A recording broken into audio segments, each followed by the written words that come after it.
नमस्कार दोस्तों, हर हर महादेव। आज हम जानेंगे शिवलिंग पे चढ़ाया हुआ बेलपत्र खाने से क्या होता है। भारत की धरती हमेशा से भक्ति, श्रद्धा और दिव्यता की गाथाएं कहती आई हैं। यहाँ हर पेड़, हर पत्ता का कुछ न कुछ महत्व है।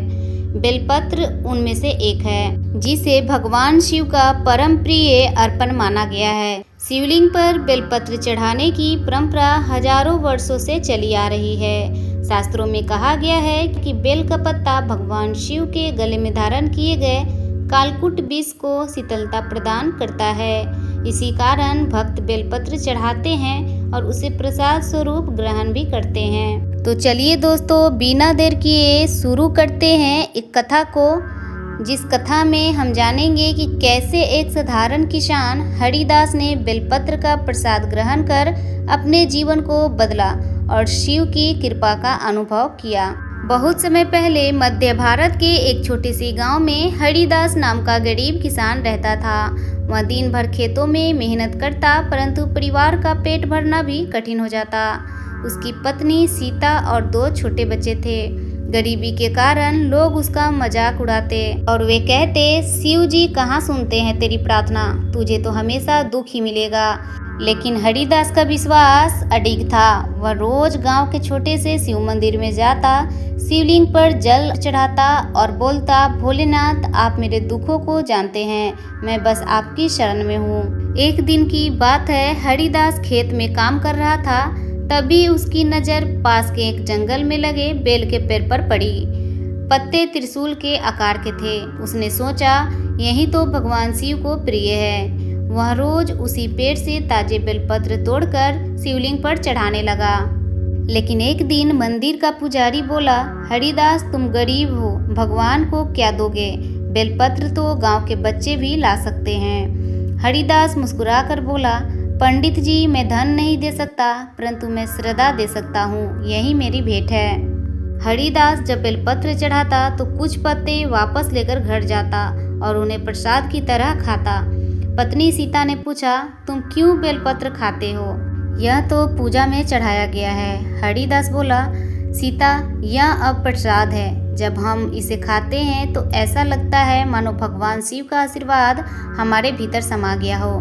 यह केवल पत्ता नहीं बल्कि विश्वास और भक्ति का स्वाद है। हरिदास इस तरह से शिवलिंग पे चढ़ा बेलपत्र लाता और खुद भी खाता और अपने बच्चों को खिलाता और अपने पत्नी को भी खिलाता। हरिदास के बच्चों की बार बार होने वाली बीमारियां कम हो गई और उसकी पत्नी की पुरानी सिर दर्द की समस्या लगभग खत्म हो गई। जब हरिदास के पास कुछ बेलपत्र बच जाते तो उसको ले जाके अपने खेतों में डाल देता, जिससे कि उसके खेतों की फसलें भी पहले से अच्छी होने लगी। गांव वाले हरिदास के खेत की अच्छी फसल देखकर हरिदास को बोलने लगे, तुम्हारे खेत में इतनी अच्छी फसल कैसे हो गई और तुम्हारी पत्नी का सिर दर्द भी खत्म हो गया और तुम्हारे बच्चे भी स्वस्थ रहने लगे, इसका क्या कारण है? तो हरिदास बोला, यह सब बेलपत्र के प्रसाद का प्रभाव है। जब हम श्रद्धा से प्रसाद ग्रहण करते हैं तो भगवान शिव की कृपा अपने आप बरसती है। गांव वाले आश्चर्यचकित होकर पूछे एक बार फिर से हरिदास से कि सच में ऐसा होता है? तो हरिदास बोला, हाँ सच में ऐसा होता है। अगर हम शिवलिंग पे बेलपत्र चढ़ाते हैं और भगवान शिव से उसको प्रसाद रूप में मांग के ग्रहण करते हैं या फिर खेतों में डालते हैं तो उससे हमें बहुत सारी बीमारियों से मुक्ति मिल जाती है और खेतों में हरे भरे फसल होने लगते हैं। हरिदास के मुंह से इन बातों को सुनकर गांव वाले हरिदास का खूब मजाक उड़ाने लगे। हरिदास को जब भी देखते तब कहते, बेलपत्र खा के हरिदास तुम अपना बीमारी ठीक कर लेना और खेतों में हरा भरा फसल कर लेना। हरिदास अपना सर नीचे कर लेता और चुपचाप वहां से निकल जाता। धीरे धीरे समय बीतने लगा, लेकिन जीवन हमेशा सीधा नहीं होता। एक साल गांव में भयंकर सूखा पड़ा। बारिश होने का नाम नहीं ले रहा था। तालाब सूख गए, खेत बंजर हो गए। लोग गांव छोड़कर भागने लगे। इस संकट से गांव के सारे लोग बहुत परेशान हो चुके थे। सब अन्न और जल के तलाश में इधर उधर भागने लगे। हरिदास के सामने भी संकट था। बच्चों को भूख लगी रहती थी, पर वह हार नहीं मानता। वह हर रोज सूखे में भी बेलपत्र लाकर शिवलिंग पर चढ़ाता और प्रसाद स्वरूप थोड़ा सा खाता और अपने बच्चों और पत्नी को भी खिलाता और साथ में अपने खेतों में भी जाके एक आध बेलपत्र डाल देता। और हरिदास कहता, भोलेनाथ आप ही पालन करता है, यह पता मेरा भोजन भी है और विश्वास भी। इस विश्वास को आप टूटने नहीं देना। एक रात हरिदास को स्वप्न आया।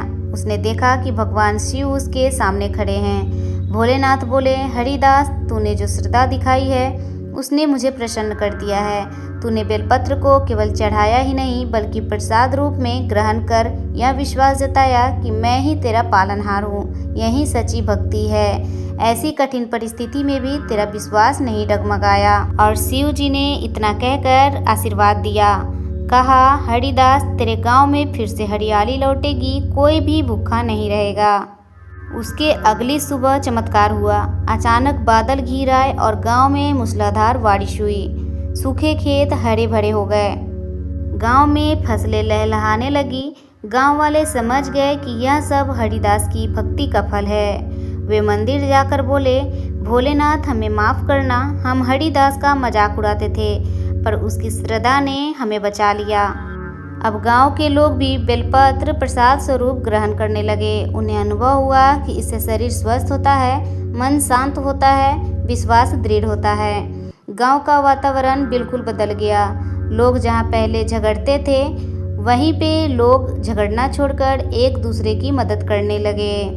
बुढ़ापे में हरिदास ने अपने बच्चों से कहा, बेटा बेलपत्र केवल पत्ता नहीं, यह भक्ति का प्रतीक है। जब हम इसे शिव को चढ़ाकर प्रसाद रूप से खाते हैं तो यह हमें सिखाता है कि जीवन में संतोष, विश्वास और स्वास्थ्य सबसे बड़ा धन है। याद रखना, भगवान धन से नहीं बल्कि श्रद्धा से प्रसन्न होते हैं। फिर मुस्कुराते हुए हरिदास ने आंखें मूंद ली और भोलेनाथ के चरणों में विलीन हो गया। तो दोस्तों, इस कथा से हमें यह सीख मिलती है कि शिवलिंग पर बेलपत्र चढ़ाना यह भगवान शिव को शीतलता और संतोष प्रदान करता है। बेलपत्र का प्रसाद खाना यह केवल शरीर के लिए औषधि नहीं बल्कि मन और आत्मा के लिए ऊर्जा भी है।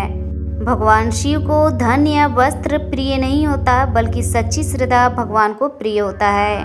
भगवान शिव पे चढ़ा बेलपत्र जब हम प्रसाद रूप से ग्रहण करते हैं तो शरीर स्वस्थ रहता है, मन शांत रहता है और घर में सुख शांति बनी रहती है। तो दोस्तों, शिवलिंग पर बेलपत्र चढ़ाकर उसे प्रसाद रूप में खाना इसलिए महत्वपूर्ण है क्योंकि यह श्रद्धा और भक्ति का प्रतीक है, स्वास्थ्यवर्धक औषधि है और सबसे बढ़कर यह भगवान शिव का आशीर्वाद है। भक्त हरिदास की कहानी हमें यह सिखाती है कि जब हम आस्था से बेलपत्र प्रसाद ग्रहण करते हैं तो जीवन में कठिनाइयाँ चाहे जितनी भी हो, भगवान शिव की कृपा हमें राह दिखाती है और सुख शांति प्रदान करती है। तो दोस्तों, आज की यह कहानी आपको कैसी लगी? अगर वीडियो अच्छी लगी हो तो वीडियो को लाइक, शेयर और चैनल पे पहली बार आएँ तो चैनल को सब्सक्राइब ज़रूर कर ले। धन्यवाद। हर हर महादेव।